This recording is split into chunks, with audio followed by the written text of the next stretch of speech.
Hello, everybody, and welcome back to Cartoon Art Center Book Club. I'm Alicia Dianne. Welcome to Alicia Dianne Art, and thank you for joining me. This is the fourth, I believe.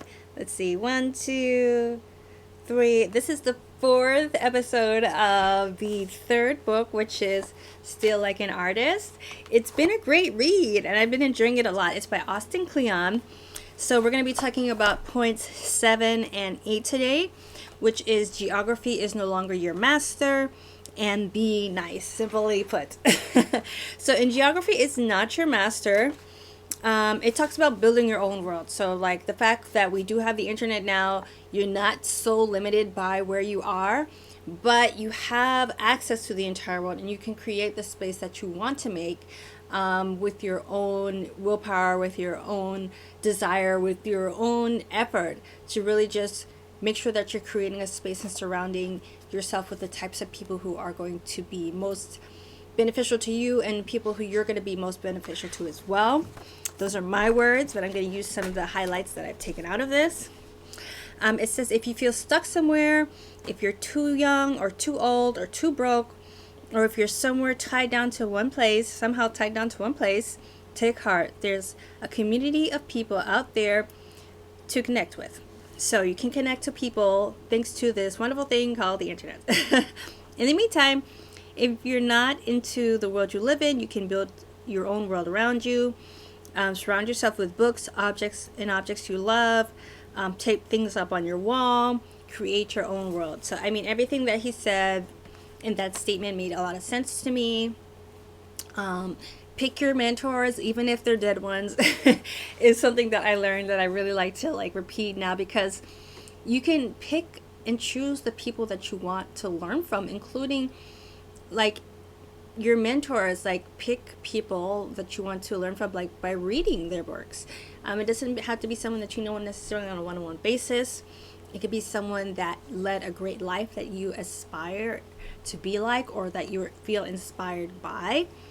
Currently I'm reading the autobiography of Malcolm X, which is really, I'm finding it more, I'm learning a lot of things about him that I didn't know, in all aspects, which is really good, and it's teaching me a lot, because I'm learning that with every mentor, there's always bits of truth in every mentor that you choose, because everyone is human.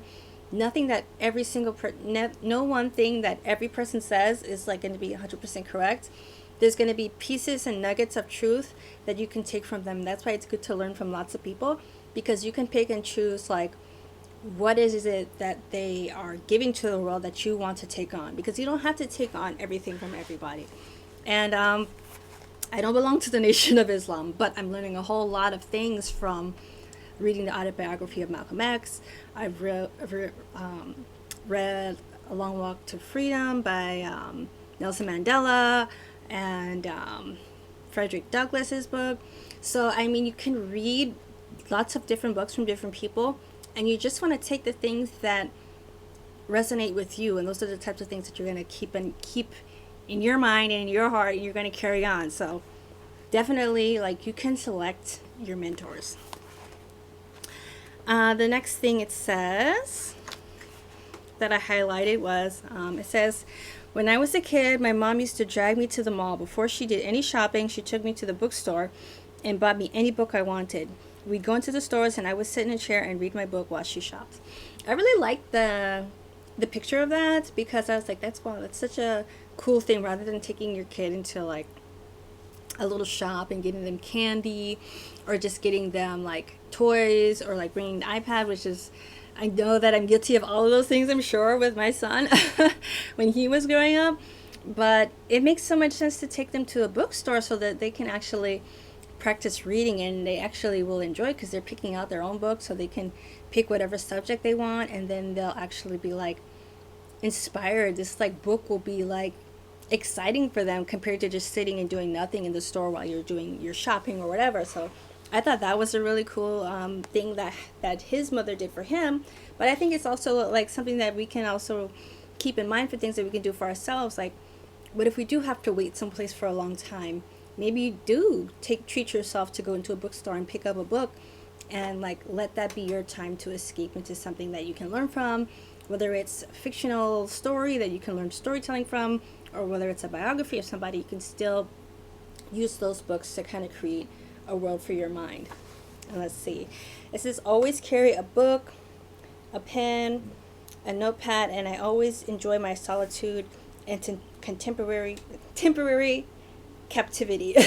Here we go again. I don't know what it is about this book, but I keep on like stumbling over the words for whatever reason. Another thing it says in bold letters, leave home. It's like leave home. Like don't stay in your house. And that's something I have to work on because I do stay in my house a lot.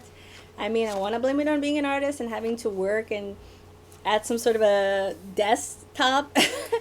But it's true, you do have to leave your house and find and search the world around you, whatever that world is, whether you're in Alaska or Arkansas or New York City or Zimbabwe. It doesn't matter. Like, you have to leave your house and explore and meet people and just get outside of your own head. I think is important. It says, to say that geography is no longer our master isn't to say that place isn't important. Where we choose to live still has a huge impact on the work we do. Your brain gets too comfortable in your everyday surroundings as you need to make it uncomfortable. So those are two different paragraphs, but they both make sense. Hopefully they make sense for you. It says travel makes the world look new, and when the world looks new, our brains work harder. So I think those are all good points.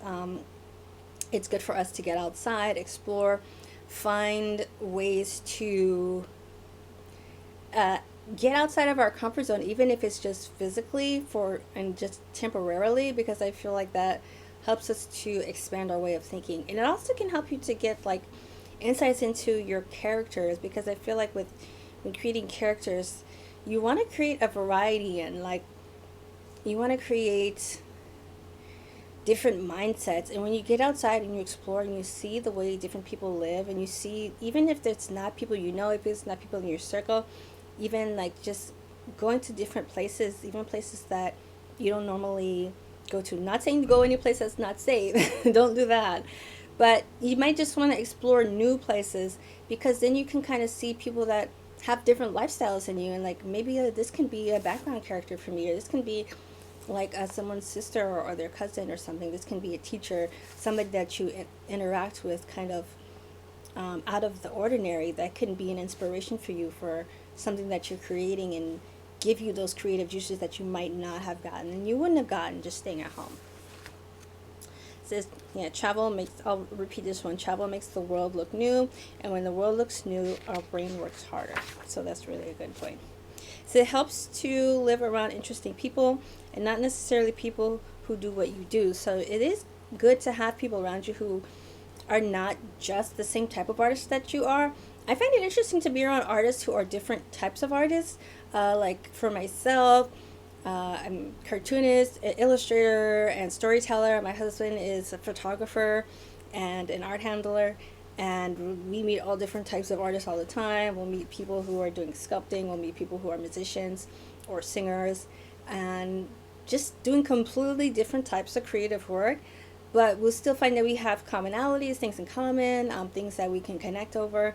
And it's just interesting to meet and see how different types of people that do different types of work connect. You also find people that do certain types of work that you don't necessarily get along with, or you not necessarily get along with, but you just don't really share connection with. Like, I noticed that there's a whole type of group of even like, I think, careers that I don't know why it is, I just don't bond with them. Like, I just don't really vibe with doctors. Like I don't vibe with doctors, and I don't know if I know any politicians, but I kind of feel like if I did, we wouldn't vibe, even though I do feel like I appreciate and enjoy being around other people who take activism and things like that seriously, and people who do good works in the world. But I feel like politicians is like, I feel like once you cross that threshold from like, I don't know if I would get I don't know. I haven't met too many, but just saying, like,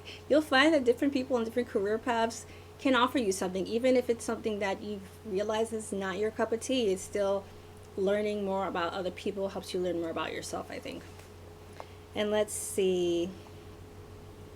Even if you set up a new home, you need to leave it now and then. So even if you move, and it does talk about moving, he does talk about moving your home location. And I do think it's a good idea to not always stay where you grew up, because he talks about that. I don't think I highlighted any part of that, but he does talk about leaving the place where you grew up from, because I do feel like it puts limitations on the way that we think. I always feel like I've expanded my worldview so much just from leaving where I grew up. Like, I don't think I would have matured as much if I would have stayed where I was. And not that it wasn't the opportunity there, but I think it creates a sort of like passivity in us when we stay in the place where we grew up. So even if it's like he talks about here, like even if you just go away for a time, like maybe you go away to a different city for college or something like that, or if you go on a trip, let's say you work for like United Nations, I don't know, some sort of thing that makes you work overseas. I haven't lived overseas at all, but just someplace, even if it's the next state over, it can make a big difference, because I feel like every state has its own cultures. I mean, I think different cities do too, but I feel like there's so much familiarity within a state. Like, leave your home state. Like, even if it like moving to the next city over is not enough, you need to leave your home state for a while and just see how other cultures exist, and it will help you to appreciate your own culture, but it also help you to understand broader cultures, I think, too. And if you're like from another country, then I don't know how traveling works in those other places, but try and see if you can like move around a little bit for a little while. I think it does expand the way we think. So 8, be nice, and it puts in little like brackets. The world is a small town. It's true, and it's hard sometimes to be nice. Sometimes it's hard, but you do want to, like it says here, make friends and ignore your enemies. The best way to vanquish your enemies on the internet, ignore them. The best way to make friends on the internet, say nice things about them. That's very straightforward to the point, but it's very true. You don't need to call out people who don't like what you're doing, or who don't like you, or like any of that petty stuff. Like, most people who don't really like you anyway are gonna ignore you. I think that it's a lot harder to get attention on the internet nowadays anyway, so there's so much going on. So most people aren't gonna just come and attack you. I don't think that people generally do that. At least the common person is not just going to attack you. So you don't, for the most part, have to worry about people who are not on the same wavelength as you. Just ignore them. Don't go looking and picking fights in comments. I know that it's addictive for some people, and I have done it before, but it's never worth it. So just ignore people who have different wavelengths than you do. Just try and stay on the same path as people who want to lift you up and who you can lift up to. It says, the only mofos in my circle are the people that I can learn from. So, and that is a quote from Questlove. The only mofos in my circle are people I can learn from. That's a really good one too. It says, remember, garbage in, garbage out. Like that was from an earlier chapter. It says, you're only going to be as good as the people you surround yourself with. In the digital space, that means following the best people online, the people who are way smarter and better than you, the people who are doing really interesting work. Pay attention to what they're doing, and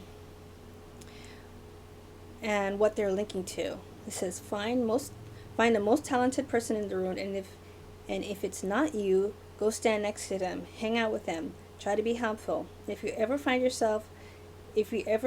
that you're the most talented person in the room, you need to find another room.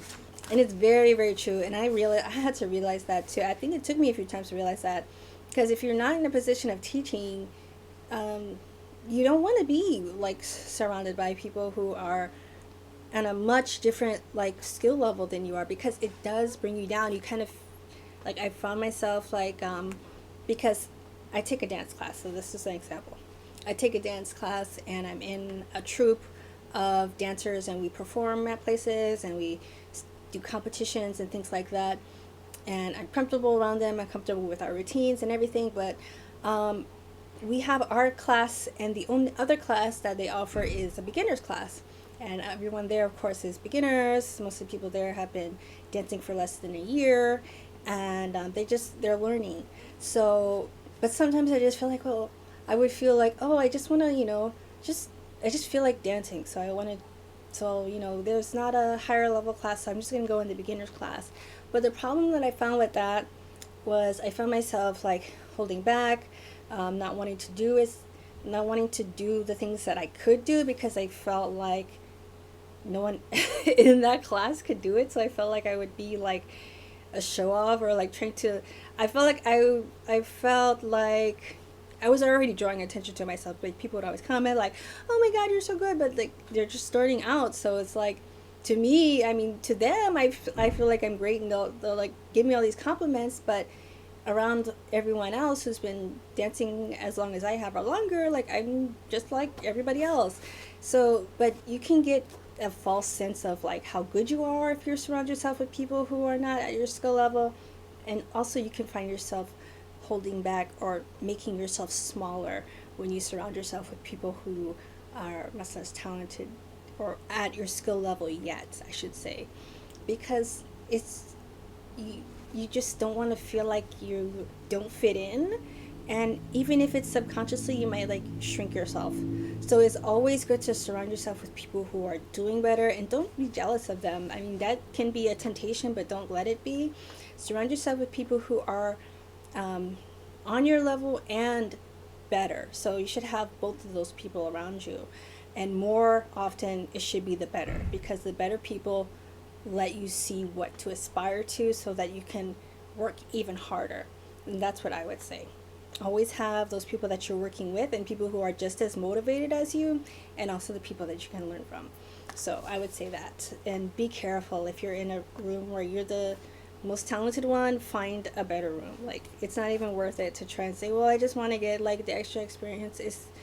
You'll end up actually probably getting worse because you might pick up on some of the bad habits they have just because you're the minority compared to the rest of the group who is doing less than you. So that's just something to think about.